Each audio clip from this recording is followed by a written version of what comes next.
ഈ ഫിഷറീസ് സർവകലാശാലയുടെ CPM-ന്റെ നീക്കം പാളി ആർലേക്കറാണ് അതിന്റെ പിന്നിൽ എന്നൊരു വാർത്ത വരുന്നുണ്ട്. എന്താണ് അത് ശരിക്കും അതുമായി ബന്ധപ്പെട്ടുള്ള വാർത്ത? അതായത് കേരളത്തിലെ സർവകലാശാലകൾ ഇപ്പോൾ BJP-യുടെ കയ്യിൽ ഒതുക്കാൻ വേണ്ടിയാണ് ഗവർണർ ആർലേക്കർ VC-കളെ നിയമിക്കുന്നത് എന്നൊരു ആരോപണമുണ്ടായിരുന്നു, എന്നൊരു ആക്ഷേപമുണ്ടായിരുന്നു. അപ്പോൾ അത്തരത്തിൽ അതിനെ ചെറുക്കാനായിട്ട് ഫിഷറീസ് സർവകലാശാലയിലെങ്കിലും സ്വന്തമായി ഒരു ആധിപത്യം നിലനിർത്താനായിട്ടാണ് CPM-ന്റെ ഒരു നീക്കമുണ്ടായിരുന്നു. അത് പാളി എന്നുള്ളതാണ് ഏറ്റവും ഒടുവിലായി വരുന്ന വിവരം. ചുരുക്കത്തിൽ ഇപ്പോൾ സംസ്ഥാനത്തെ സർവകലാശാലകളിലെല്ലാം തന്നെ ഇത്തരത്തിൽ BJP-യുടെ ഒരു VC-മാരുടെ നിയമനങ്ങളിലൂടെ BJP-യുടെ കൈപ്പിടിയിൽ ഒതുക്കാനുള്ള ശ്രമം നടക്കുന്നുണ്ട്. അപ്പോൾ എന്തായാലും ഫിഷറീസിൻ്റെ സർവകലാശാലയിൽ ഈ നീക്കം പാളിയതിൻ്റെ പിന്നിൽ കേരള ഗവർണർ രാജേന്ദ്ര ആർലേക്കറിൻ്റെ ചില തന്ത്രങ്ങൾ എന്നാണ് അറിയാൻ കഴിയുന്നത്. മന്ത്രി ബിന്ദുവിനെതിരെ മുഖ്യമന്ത്രി പിണറായി വിജയൻ കയർത്തു എന്നുള്ള വിവരങ്ങളും പുറത്തു വരുന്നുണ്ട്. RSS സംഘടിപ്പിച്ച ജ്ഞാനസഭയിൽ കൊച്ചിയിൽ വെച്ചാണ് ഈ പരിപാടി നടന്നത്. ഈ ജ്ഞാനസഭയിൽ പങ്കെടുത്ത ഇടതുമുന്നണി സർക്കാരിൻ്റെ സ്വന്തം വൈസ് ചാൻസലറായിട്ടുള്ള ഈ ഡോക്ടർ ബിജുകുമാർ പങ്കെടുത്ത സാഹചര്യത്തിൽ അദ്ദേഹത്തിനെതിരെ നടപടി സ്വീകരിക്കാനുള്ള ഒരു സർക്കാരിൻ്റെ നീക്കമാണ് ഏറ്റവും ഇപ്പോൾ പാളിയിരിക്കുന്നത്. തുടർന്ന് മോഹൻ ഭാഗവത് പങ്കെടുത്ത യോഗത്തിൽ താൻ പങ്കെടുത്തില്ല എന്ന് പറഞ്ഞായിരുന്നു VC അന്ന് തടി തപ്പിയത്. CPM-ന്റെ നിർബന്ധപ്രകാരമാണ് VC ഈ പ്രസ്താവന ഇറക്കിയത്. എന്നാൽ RSS-ന്റെ വേദിയിൽ VC ഇരിക്കുന്ന ചിത്രം പ്രധാന പത്രങ്ങളെല്ലാം തന്നെ പിറ്റേ ദിവസം പ്രസിദ്ധീകരിച്ചിരുന്നു. Kerala VC doctor Mohanan Kunnummel, Calicut VC doctor P Raveendran, Kannur VC doctor KK Saju എന്നിവരാണ് ജ്ഞാനസഭയിൽ പങ്കെടുക്കണമെന്ന് സർക്കാർ പ്രതീക്ഷിച്ചിരുന്നത്. എന്നാൽ ഈ കൂട്ടത്തിൽ ഡോക്ടർ ബിജുകുമാർ പങ്കെടുത്തത് സർക്കാരിനെ ചൊടിപ്പിച്ചു. ബിജുകുമാറിനോട് യോഗത്തിൽ പങ്കെടുക്കരുത് എന്ന് സർക്കാർ ആവശ്യപ്പെട്ടിരുന്നതാണ്. ഉന്നത വിദ്യാഭ്യാസ മന്ത്രി R ബിന്ദു തന്നെ യോഗത്തിൽ പങ്കെടുക്കരുത് എന്ന് VC-ക്ക് നിർദ്ദേശം നൽകിയതായി മനസ്സിലാക്കുന്നു. ജ്ഞാനസഭയിൽ VC-മാർ പങ്കെടുത്തത് തള്ളിപ്പറയുകയല്ലാതെ മറ്റു പോംവഴികളൊന്നും തന്നെ സർക്കാരിന് മുമ്പിലില്ല. കാരണം RSS നിരോധിത സംഘടനയല്ല. ചാൻസലറായ ഗവർണർ കൂടി പങ്കെടുത്ത പൊതുസമ്മേളനത്തിൽ VC-മാരുടെ സാന്നിധ്യം സാങ്കേതികമായി സർക്കാരിന് ചോദ്യം ചെയ്യാനും കഴിയില്ല. VC-മാർ ജ്ഞാനസഭയിൽ പങ്കെടുത്തതിൽ CPM സംസ്ഥാന സെക്രട്ടറി MV ഗോവിന്ദൻ രൂക്ഷമായി വിമർശിച്ചിരുന്നു. കോളേജ് അധ്യാപക സംഘടനകളും വിഷയത്തിൽ പ്രതിഷേധ ചടങ്ങുകൾ സംഘടിപ്പിച്ചിരുന്നു. ഫിഷറീസ് വകുപ്പിന് കീഴിലുള്ള VC-യായി ബിജുകുമാറിനെ നിയമിക്കാൻ സർക്കാർ ഗവർണർക്ക് പാനൽ നൽകിയിരുന്നു.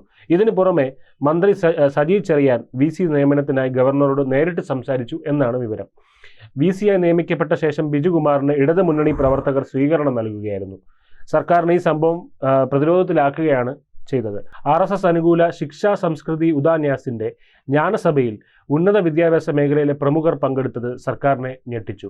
കേരള സർവകലാശാലയിൽ വിവാദം തീർക്കാൻ മുഖ്യമന്ത്രി ഗവർണറെ കണ്ടതിൻ്റെ പിന്നാലെയാണ് RSS-ന്റെ ജ്ഞാനസഭ സംഘടിപ്പിക്കപ്പെട്ടത്.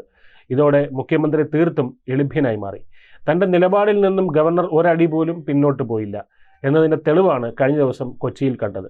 കേരളത്തിലെ കലുഷിതമായ ഈ ഒരു അന്തരീക്ഷത്തിൽ പരിഹാരം കാണണമെങ്കിൽ ഗവർണർ തന്നെ വിചാരിക്കണം, വൈസ് ചാൻസലർ അയയണം. എന്നാൽ ഇന്നത്തെ സാഹചര്യത്തിൽ ഇതൊന്നും സാധ്യമല്ല. ഗവർണർ ഒരു തരത്തിലും അയയാൻ തയ്യാറല്ല. താൻ നിയമാനുസരണം പ്രവർത്തിക്കുന്നു എന്ന് തന്നെയാണ് ഗവർണർ മുഖ്യമന്ത്രിയെ അറിയിച്ചത്. അദ്ദേഹം പറഞ്ഞ പല കാര്യങ്ങൾക്കും മുഖ്യമന്ത്രിക്ക് മറുപടി ഉണ്ടായിരുന്നില്ല. ഗവർണർ മുഖ്യമന്ത്രിയെ ഊഷ്മളമായി സ്വീകരിക്കുകയായിരുന്നു. ഒരു കാരണവശാലും ഗവർണറെ പ്രകോപിപ്പിക്കരുതെന്ന ലക്ഷ്യവും പിണറായിക്കുണ്ടായിരുന്നു. എന്നാൽ ഗവർണർ പ്രകോപിപ്പിക്കാൻ ആകുന്ന ഒരാളല്ല. സ്നേഹത്തോടെ സംസാരിച്ച മുഖ്യമന്ത്രിയെ പിണക്കാതെ മാന്യമായി ഗവർണർ പെരുമാറി. തന്നെ CPM അപമാനിക്കുന്നുവെന്ന് തോന്നൽ കുറേ നാളായി ഗവർണർക്കുണ്ട്. എന്നാൽ അദ്ദേഹത്തിന് ഇക്കാര്യത്തിൽ ഒരു പരാതിയുമില്ല. വിവാദത്തിലെ രാഷ്ട്രീയം ഗവർണർക്ക് നന്നായി അറിയാം. അതിനാൽ തന്നെ അദ്ദേഹം അക്ഷോഭ്യനാണ്. ഗവർണറെ വിരട്ടി ഒന്നും നടത്തിയെടുക്കാൻ കഴിയില്ല എന്ന് പിണറായിക്കും അറിയാം. ചാൻസലറെ പിണക്കി സർവകലാശാല ഭരണം മുന്നോട്ട് കൊണ്ടുപോകാനും കഴിയില്ല. ഇതും മുഖ്യമന്ത്രിക്ക് അറിയാം. അതുകൊണ്ടാണ് CPM-കാരനായ കുഫോസ് VC-യും ഗവർണറുടെ ചൊൽപ്പടിക്ക് നിന്നത്. സർവകലാശാല ഭരണം മുന്നോട്ട് പോയാലും ഇല്ലെങ്കിലും തനിക്ക് ഒന്നും സംഭവിക്കരുതെന്ന വാശിയും പിണറായിക്കുണ്ട്. ഗവർണർക്ക് RSS നേതൃത്വമായിട്ടുള്ള ബന്ധമാണ് മുഖ്യമന്ത്രിയെ അങ്കലാപ്പിലാക്കുന്നത്. RSS നേതൃത്വം ഇടഞ്ഞാൽ തനിക്ക് തട്ട് കിട്ടുമെന്ന് മുഖ്യമന്ത്രിക്കറിയാം. അമിത്ഷായുമായി പിണറായിക്ക് ഒരു അടുപ്പവുമില്ല. ഗവർണറാണെങ്കിൽ കേന്ദ്ര ആഭ്യന്തരമന്ത്രിയുമായി അടുത്ത ബന്ധമുണ്ട്. SFIO-യുടെ സംശയനിഴലിലാണ് പിണറായിയുടെ കുടുംബം. ശരിക്കും RSS അനുബന്ധമുള്ള നേതാവാണ് ഗവർണർ.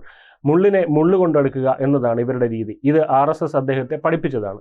ഇടതുപക്ഷത്തിനെതിരെയുള്ള പ്രഭാഷണത്തിൽ ഇടത് സർക്കാരിൻ്റെ ചിലവിൽ തന്നെ ഇടതുപക്ഷത്തിനെതിരെയുള്ള പ്രഭാഷണം ഇടത് സർക്കാരിൻ്റെ തന്നെ ചെലവിൽ സംഘടിപ്പിക്കുന്നത് അതുകൊണ്ടാണ്. വർത്തമാനം കുറയ്ക്കുകയും പ്രവർത്തിക്കുകയും ചെയ്യുന്ന രീതിയാണിത്. ആരിഫ് മുഹമ്മദ് ഖാൻ കേരള ഗവർണർ ആയിരുന്നപ്പോൾ തന്നെ ഇക്കാര്യം പലരും പറഞ്ഞതാണ്. ഗോവ സ്വദേശിയായിട്ടുള്ള ആരിഫ് മുഹമ്മദ് ഖാൻ RSSലൂടെ വളർന്നു വന്ന നേതാവാണ്. ദീർഘകാലം RSS പ്രചാരകരായി പ്രവർത്തിച്ചിരുന്ന ആരിഫ് മുഹമ്മദ് ഖാൻ 1989 BJP അംഗത്വം എടുക്കുന്നത്. Goa BJP general secretary, Goa വ്യവസായ വികസന കോർപ്പറേഷൻ ചെയർമാൻ, ഗോവ പട്ടികജാതി പിന്നോക്ക വിഭാഗം സാമ്പത്തിക വികസന corporation chairman, BJP south Goa president തുടങ്ങിയ പദവികൾ വഹിച്ചിട്ടുണ്ട്. കേരളത്തിലെ പല BJP നേതാക്കളുമായി പുതിയ ഗവർണർക്ക് അടുത്ത ബന്ധമുണ്ട്. മോദിയുടെയും അമിത്ഷായുടെയും വിശ്വസ്തനാണ് എന്നും വിവാദങ്ങൾക്കൊപ്പം സഞ്ചരിച്ച നേതാവ് കൂടിയാണ് ആർലേക്കർ. ബ്രിട്ടീഷുകാർ ഇന്ത്യ വിട്ടത് സത്യാഗ്രഹ സമരം നടത്തിയിട്ടല്ല, ജനങ്ങൾ ആയുധമെടുത്തത് കൊണ്ടാണ് എന്ന് പലകുറി അദ്ദേഹം പറഞ്ഞതും നമ്മൾ കേട്ടതാണ്. അത് വലിയ രീതിയിൽ ചർച്ചയാവുകയും ചെയ്തതാണ്. എന്നാലും ചാൻസലറായ ഗവർണറുടെ സംസ്ഥാന സർക്കാരിൻ്റെയും താല്പര്യങ്ങൾ ഏറ്റുമുട്ടുന്നതിൻ്റെ ഒരു ആശ്വാസമല്ലാത്ത ഒരു ചിത്രമാണ് കേരള സർവകലാശാലയിൽ ഉണ്ടായത്. സർവകലാശാല രജിസ്ട്രാറെ സസ്പെൻഡ് ചെയ്ത് വൈസ് ചാൻസലർ ഡോക്ടർ മോഹനൻ കുന്നുമ്മലിൻ്റെ നടപടി അപൂർവമായിട്ട് മാറി. രജിസ്ട്രാറെ നിയമിക്കാനുള്ള അധികാരം സർവകലാശാല സിൻഡിക്കേറ്റിനാണുള്ളത്. ആ നിലയ്ക്ക് ആ പദവിയിലിരിക്കുന്ന വ്യക്തിയെ നീക്കാനുള്ള അധികാരവും സിൻഡിക്കേറ്റിനാണുള്ളത്.